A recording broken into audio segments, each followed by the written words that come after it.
First, I think what we're going to do is have them, they've got some short presentations to tell you what they do, how they do it, some of the challenges they've faced in scaling and changing and the evolution of their infrastructure. So JP, you want to go first? Sure. Cool. Sure. Mic on? Is hear me right? No. No? Is it on? Okay. All right, so I'm JP. I run operations at SendGrid. I've been there about 18 months now.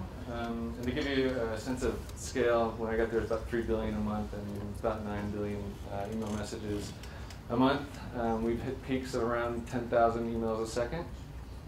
So it's definitely been... That's a lot, in case you didn't know about the numbers. It's about 10 or 15 gigabits of traffic.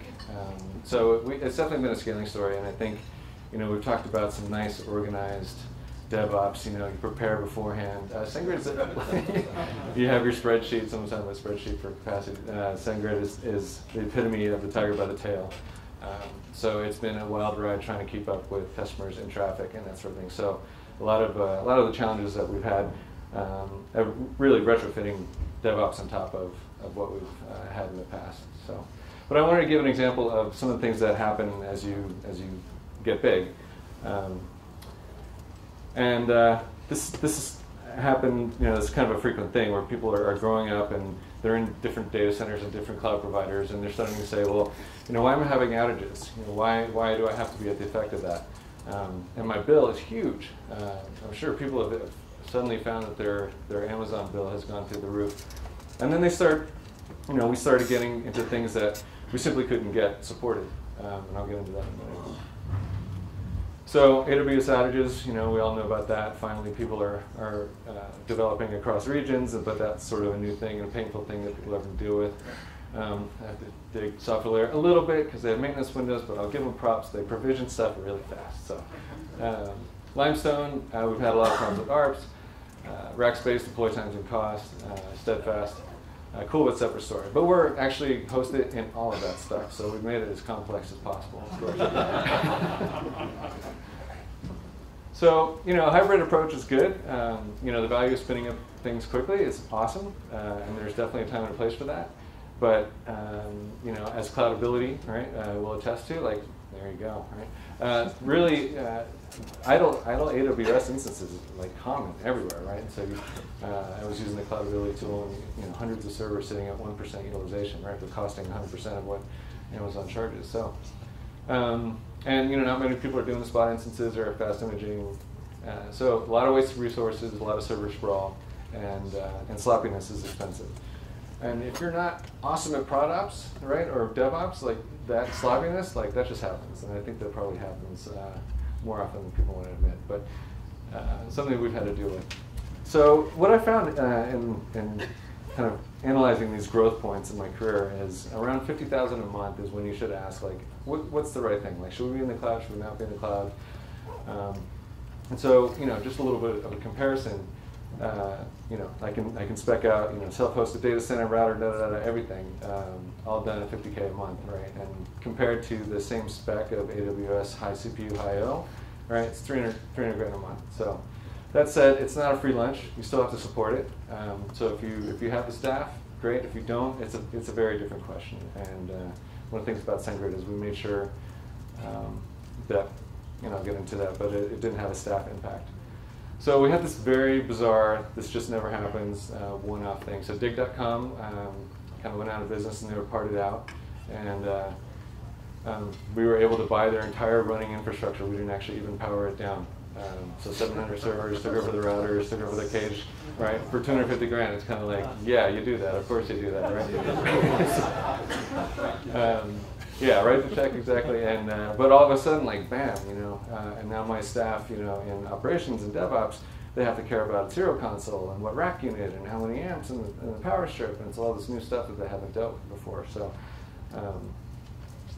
so some of the motivation why we were even looking at this deal before we found this awesome thing is that SendGrid manages a lot of IPs. So the customer gets a dedicated IP address. Their email reputation is based on that IP address, and that's a large number of IPs. And working with, there's BGP failovers that you can do. That's a lot better than DNS failovers and that sort of thing. But a lot of the clouds, most of the clouds, none of the clouds really support this BGP failover abilities. So that was sort of getting into this thing, limiting our ability to offer uptime. And then the other thing is that we were borrowing the IPs, right? So we were basically trapped with that provider. So if we left, we had to give them the IPs back. So it was time for us to get our own IP addresses. So it was just kind of this maturation of SendGrid and where we were at. And then, cost. If you know how, it is cheaper. So what was the goal? Like the first thing, as soon as we took over the cage, the first thing that I said is we need to not have this feel like a data center. So it was all about building, and this is where DevOps gets into development of software, building software to make sure that this data center is as convenient as Amazon. So self-serve, web-based provisioning for engineers, for virtual machines, for hardware, all that stuff had to be built. And so we built a thing called JoVert, which is the web front end on top of KVM. Collins, which is an excellent piece of software if you sort of have to jump into the data center business. Like it handles all your inventory like right away, and so you can give me all the machines that have this processor and that machine or that disk space. And so I highly recommend that if you get in there. And then we also wrote a piece of software called SendGrid Bob, and that configures the Kickstart profile. So the idea with all this is basically VM, inventory, profiles, and then we also invested a ton in Chef. SendGrid's got 60,000 lines of code in the ops repo, so there's been a lot of work on that. So anyway, the idea is give me a machine and have it chefed up to its role either in stage or production, that sort of thing. So in the data center world, you have like lead times. That's kind of a pain in the ass. Where's my server? And we have a lot of things going on in SendGrid, for example. We have more engineering teams than we have operations staff. So there's a lot of things going on, a lot of new initiatives. And so we don't want to stifle that, right? So we still spin things up in the cloud when necessary. But the idea is once a quarter, figure out what you can sweep back in. And we found that sort of is the best of cost management and stability, and still exploring new ideas and new technologies. So again, 50K is an inflection point. Don't trivialize the nimble ability to spin things up. It's important. It just does come at a premium. Self-hosted seems to be an evolutionary step for companies that get to scale. And something, if anything, just ask your business, like what's the best thing, right? What stage am I at? What do I really need? And then make sure you challenge yourself. So that's it. Cool. Thanks, Dave. Yeah. So Scott, we got you up next. Let's talk a little bit about Gnip. Oh, congrats on the score with the dig thing. Yeah. The stars had aligned and vectored at the right time for the right price. All right, so I'm Scott Engstrom. I run operations at Gnip. I apparently don't have slides, so I'll try and wing it because they're not working. So basically, what we do as a company is we deliver real-time activities. We deliver social media activities, so Twitter, Discuss, Tumblr, those types of things. We deliver them in near real time. That's one of our core businesses. That creates some interesting challenges on the operations side. Needing to make sure that our system is up all the time is a different requirement than a lot of people have. Outages, even of a few seconds, can be a huge problem when you're delivering activities in that way. So we've had a lot of challenges doing this over the past 6 years or so. The company's been in business. I've been there just about 2 years. When I got there, the entire company was hosted at Amazon. Or the entire infrastructure is hosted at Amazon. Several hundred Amazon instances running this real-time core infrastructure reasonably well. We started to look at moving out, not necessarily because of the cost reasons, although that is an interesting side benefit, but primarily because we just absolutely couldn't get the performance that we needed out of Amazon. John mentioned the stability issues at Amazon. That's real. When you have lots of instances, they die all the time. We have instances just vanishing on a daily basis. That's just part of life at being at Amazon, being hosted at Amazon. But more than that, you have this noisy neighbor problem where you can have an instance that's running along just fine, and then suddenly it will misbehave in one way or another. And that could be disk I/O problems, it could be CPU, you're not getting the share that you thought you were getting, all kinds of different things. For us in particular, the biggest challenge we were having was network capacity. So you only get a slice of whatever the actual physical network card is on that box. So to mitigate that, we ended up just buying huge instances for everything.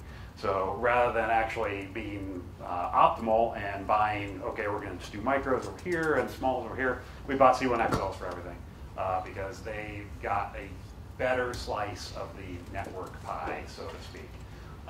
And that worked for a little while, but again, this instability, this unpredictability of Amazon was a real problem when you're trying to be in the real-time game. So we decided that wasn't going to work. What are we going to do? SoftLayer. They have an interesting model, so we decided let's try SoftLayer for a little while. You know, you can rent hardware for 30 days at a time, so it's not quite as awesome as, you know, the 1 hour at a time that Amazon gives you, but it's pretty good. You know, that's a pretty small step to take before going all the way into Colo. And as you know, their ability to spin up hardware fast is amazing. It really is only a few hours to get machines up and running, which is great. And you can get pretty much anything you want. You can say, I want this particular CPU with this amount of memory, and I want this type of memory, and these type of disks, and this many, and so on and so forth. And so that was all great. So we used SoftLayer for about a year, but it became clear actually relatively quickly that we were going to have the same problems on the network side. It's still a shared infrastructure ultimately. There's still choke points that we don't control. There are still problems that cause packet loss or latency or jitter or all kinds of various things that just aren't good when you're trying to deliver real-time activities. So we ultimately ended up in co-location. We were not quite as fortunate and weren't able to acquire a huge amount of hardware all at once. So we ended up going out and buying it on our own. So we spent a lot of time figuring out what data centers we wanted to be in. For us, connectivity is key. So we picked data centers that are very well connected, multiple 10 gig pipes and so on and so forth. And we built out a network that's way overbuilt intentionally, because you think about social media, particularly when you think about things like Twitter, and you know, it's completely unpredictable as far as when you're going to have these big spikes in usage, right? You know, sometimes, you know, Super Bowl is a good example. There's lots of activity around the Super Bowl. You know that for this 3-hour period in February, you're going to have elevated volume. Other events, less predictable, and suddenly you'll have, you know, a 3, 4, 5x increase in volume that gets amplified on the output side, right? Because you got to ingest all this data. All your customers that are filtering against that data now get all that as well. So network's way overbuilt, but that's completely intentional. And it allows us to have control. So for us, like I said earlier, cost savings was nice. It's about control. We have to have control over the infrastructure as a whole in order to be able to deliver real-time activities. That is everything from the network to the CPUs to the disk to everything else.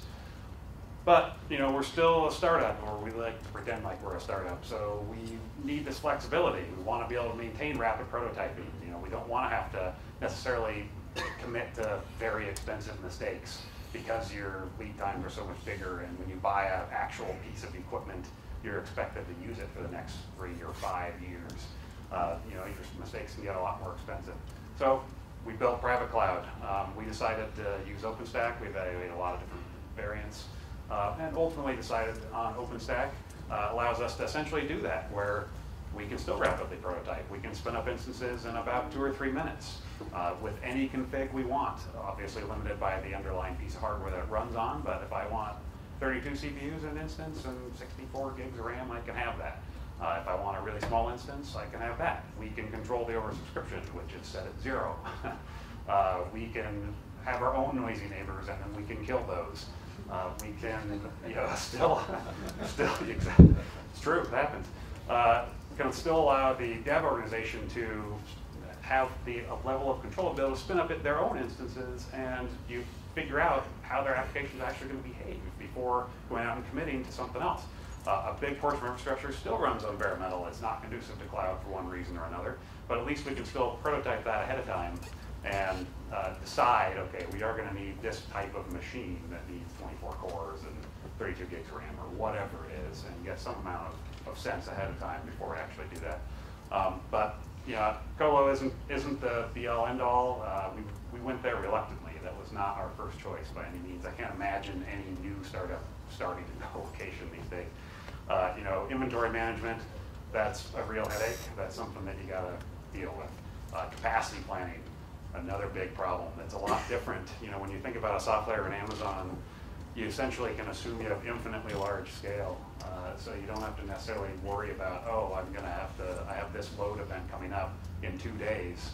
Well, that's okay. I'll just spin up an extra 5,000 instances or whatever it is that I need. No, it's going to take me 8 weeks to get that hardware. And I got to get it racked. And oh, crap, now I need power. And I need more cabinets. And I need more floor space and all these various things, right? So co-location isn't necessarily great for everybody, but you know, I agree with what John said. It's at some scale point, you just inevitably land there for various reasons. Cost is great. That was why SendGrid went there. They had a good opportunity to do that. For us, it was about control. And I can't imagine doing it any other way. So with lack of slides, I think I'll stop there. Thanks, Scott. And, you know, these guys have seen sort of an evolution of this infrastructure based on some really good problems to have, let's say. You know, Gnip, world's largest provider of social data, that's been an evolution of 4 billion transactions a day, is that correct? And SendGrid, you're doing 9 billion now plus transactions a month. Now Richard Mocavo, Techstars 2011 company, you guys have taken a different tack. Can you talk us through that? Yeah, so we're a little bit different of a company because we've never been hosted on the cloud. So we started with our own hardware and grew to a data center. So are there slides here? The pictures are fun if they're available. Okay, so I'll just talk through that. When we started with a one-person company. Cliff, the CEO, is a longtime guy in the genealogy industry. And so he wanted to build a genealogy search engine that would pull together all the family history data you could find around the web. So he started crawling the web on his Mac Pro that was sitting next to his desk. And he would run out of space, and he'd add another hard drive to it, run out of space, and add another hard drive. And he kept building it, and that's about the time I joined. And we moved from this one CPU, one computer, into plastic racks that we got from Home Depot. We bought motherboards, and we're hanging them from these plastic racks. This is all stuff you guys built. We all built right? it, yeah. I mean, we became experts at wire ties and SATA cables. And so we built this rack in Cliff's basement, and then we moved on to a few racks in his basement. And it was about that time that he had a previous trip planned to Europe. So he was going to do a home exchange with someone in Europe. So he was heading to Europe. A British lady was coming to his house.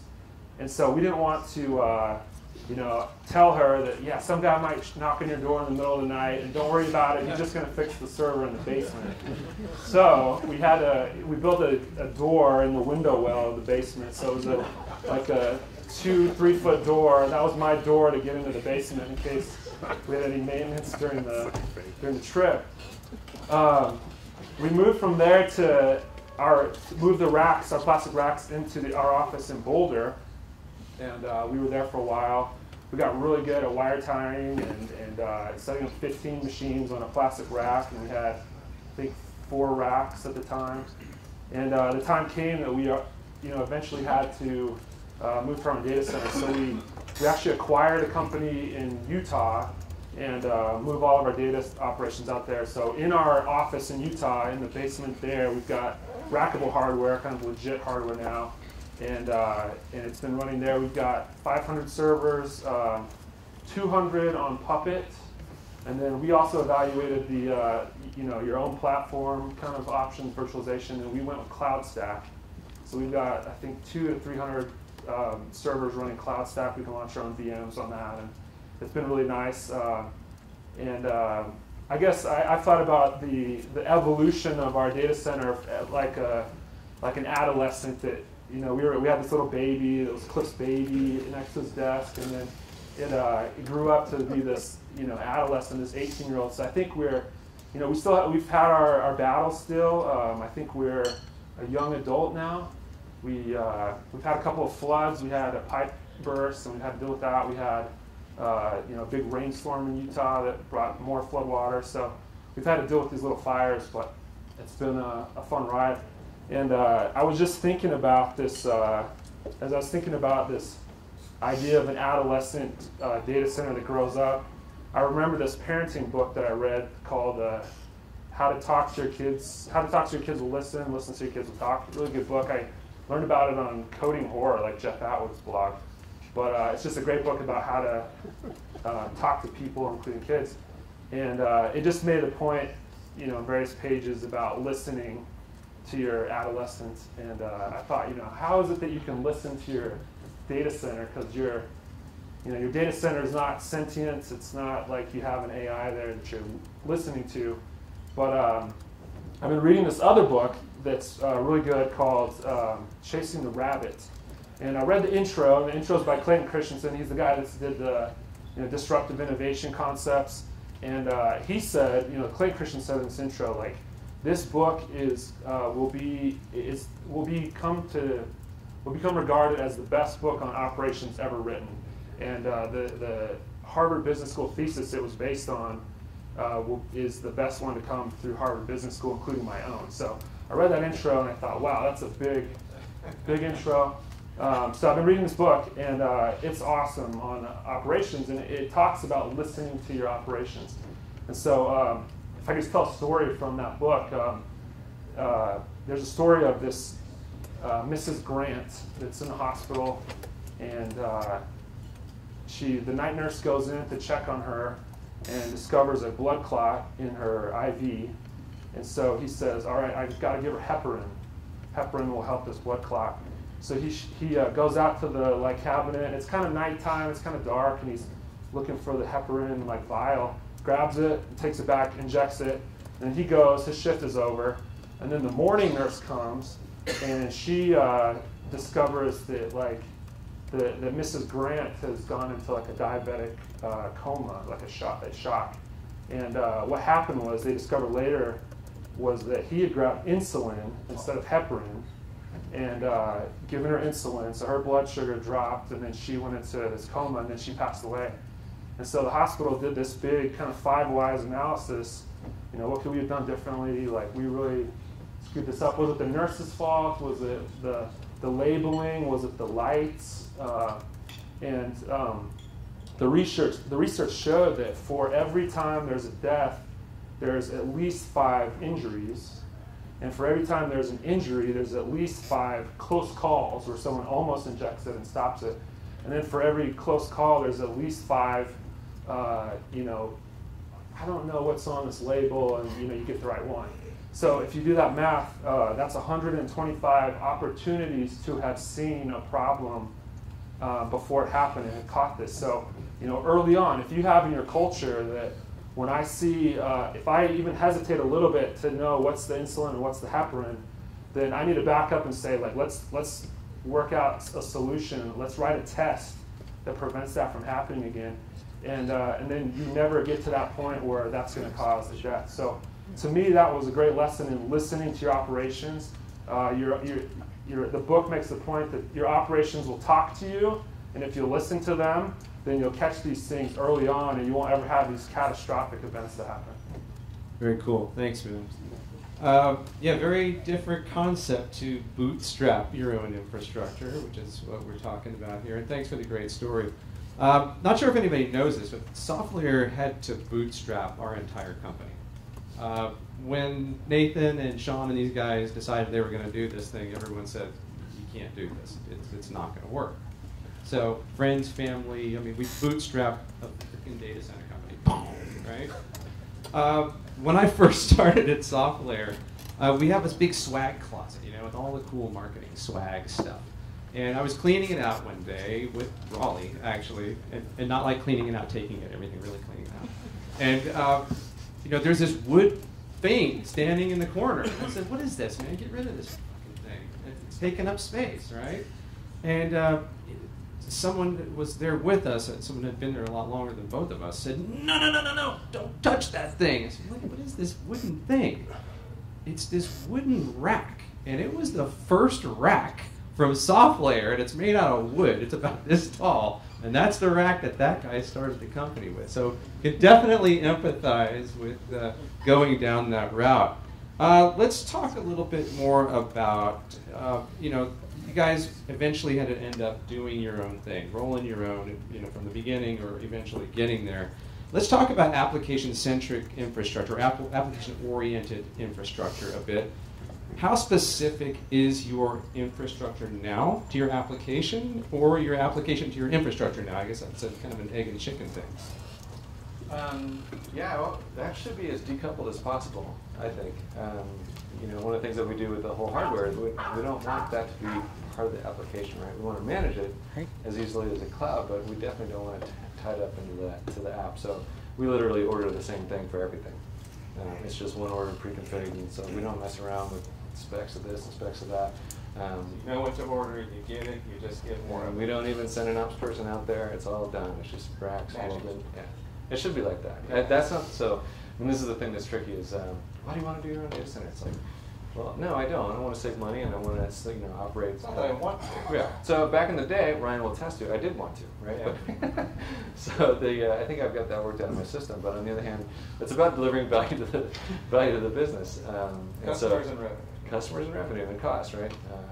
I remember walking into the VP of Finance when I started there, and I said, "What's our cost of revenue?" She's like, "Who are you? You're an outsider, right?" So yeah, it actually matters, Yep, definitely. Scott? We take a similar approach that we try and be as generic as possible. We aren't quite as generic as you are.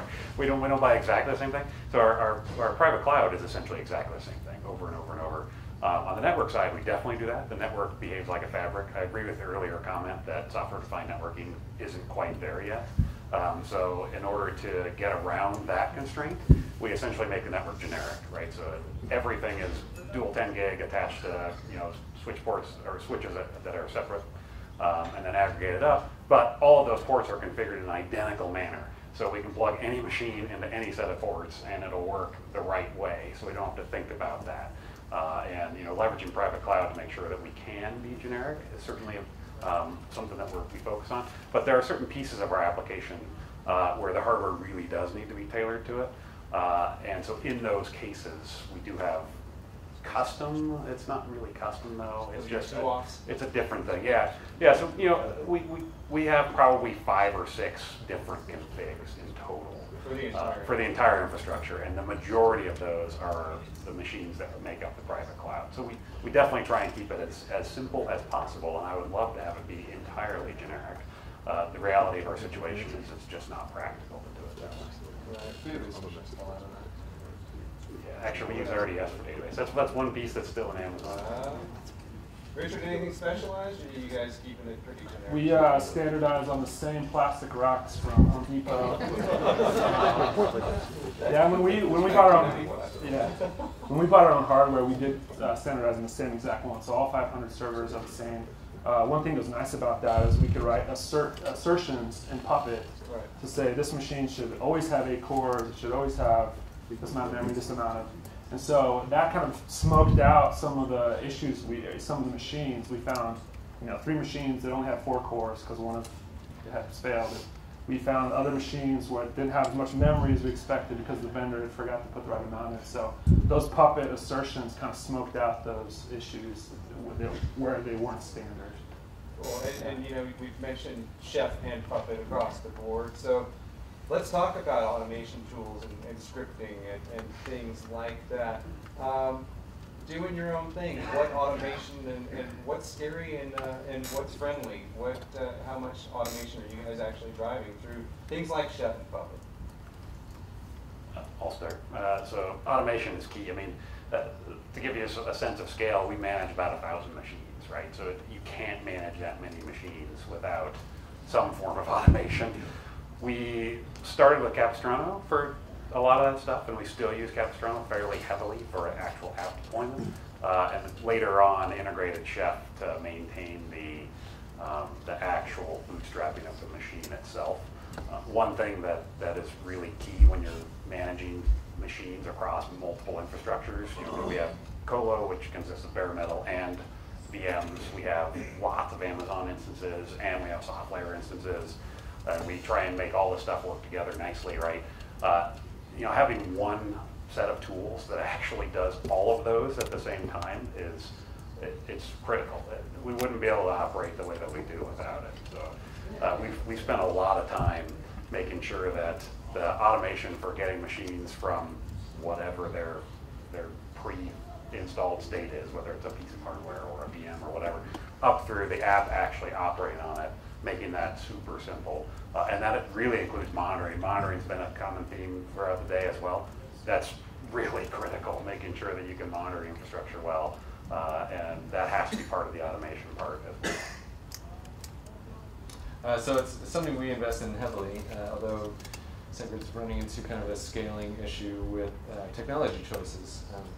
Young company, lots of, I want to play with this, I want to play with that, lots of different engineering, full stack, so PHP, Rails, Ruby, Python, like everything is in there. And that all, you pay a price for automating those deploys and automating that software and configuration. So we're doing a lot of work on that right now to essentially try and simplify it and to be able to handle all those different tech stacks. So it's a big effort. And one of the things that we're doing, we're sort of throwing engineers into the dunk tank and say, so deployments are hard. You do it. You do deployments. And they go, yeah, that sucks. So now it's a much bigger team working on deployments and automation. That's, that's a good sort of segue to my next question for you guys. So you guys are massive data pipe guys, massive streams of stuff going on. How do you interrupt a stream like that to push new software? Does it follow the same type of DevOps, dev, test, prod, production type of pipeline that we talked about today? Are you doing anything different, anything more specialized? Is there such as a hybrid type approach to any of this? What do you guys do? How do you stop a stream like that? Okay. So, we manage, our application's kind of different in that sense. We don't have like a web app where we have lots of little sessions hitting us. We have a few infinitely long TCP sessions, right? So we expect our customers to attach to us and never disconnect in a perfect world. In the real world, that's not really the case, right? Because things happen. You have latency changes and packet loss, whatever. Ideally, though, that's the case. So how do we handle deploys? We've invested heavily in redundancy and availability across the board, way up in the application tier. The application is very resilient. That's partially because in Amazon you have to be. It's partially because when you're dealing with real-time data and a 1-second outage is a big deal, you have to be. But those kinds of philosophies roll down into how do we actually do deploys. So in the DevOps sense, yes, we very much adhere to that kind of stuff. Rapid iterations, release as quickly and as frequently as we possibly can. We do have to be cognizant of that end piece that connects the customer. So that particular piece of the infrastructure doesn't necessarily get deployed as frequently as everything that's behind it. Right? They do. But everything behind that is architected such that any individual piece can go down for upgrade because the machine dies, because we want to kill it for whatever reason, and it doesn't impact the customer at all. They don't have any idea that anything's even happened. So it's just that last little piece.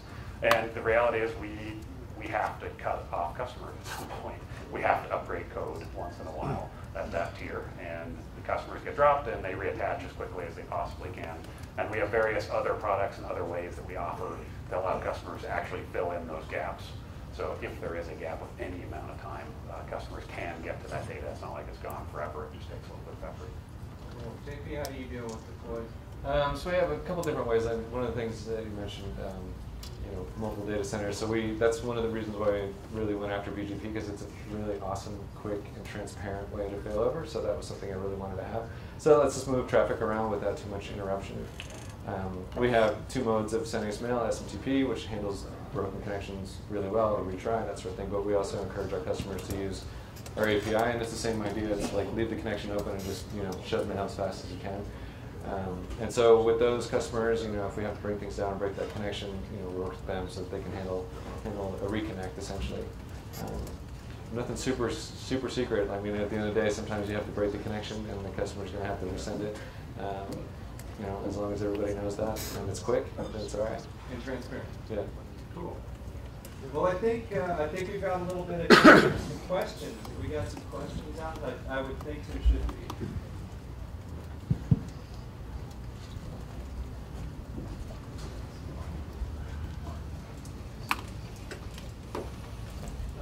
You guys run, your own SendGrid and Gnip.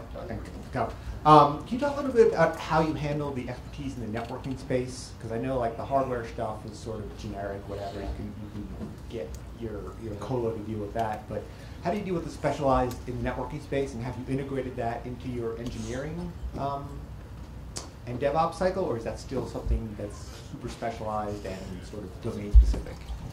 Yeah, that's a great one. That was another surprise. You have a lot more network responsibility in a data center. Careful what you have. Yeah, exactly. So that's actually probably one of the more painful sort of things you have to be aware of. If you're doing full routes of BGP and you've got complicated VLAN setups, it's definitely different. We incorporated a lot of the network configs for the servers and that sort of thing automatically with a provisioning system. So our pain is really kind of localized to the edge routers and dealing with full routes and that sort of thing. We had this tough problem, like we don't have enough network for a full network administrator, and we didn't really want to hire a network administrator. So there's consulting companies that we just literally have by the hour. If there's an issue, question, that sort of thing. So we try to contain the problem just to the sort of fancy stuff at the edge and just by the hour. So that's worked out pretty well. Yeah, our problem's similar. It's the actual switches are as generic as they possibly can be. We deliberately make those configs generic. So all the actual logic of which VLAN a thing is on the server layer or the hypervisor or whatever it is that's doing that. And the edge stuff you just have to deal with. So we have firewalls and load balancers just like everyone else does, and we have to config them and maintain them. And we standardized on Nortel switches. We found like a 20-pack of them on eBay. And we got this big box of switches, and then we've been using them as we need them. We haven't used them all yet, so.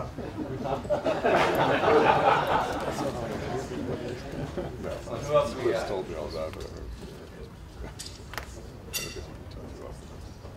Yes. You guys really decided.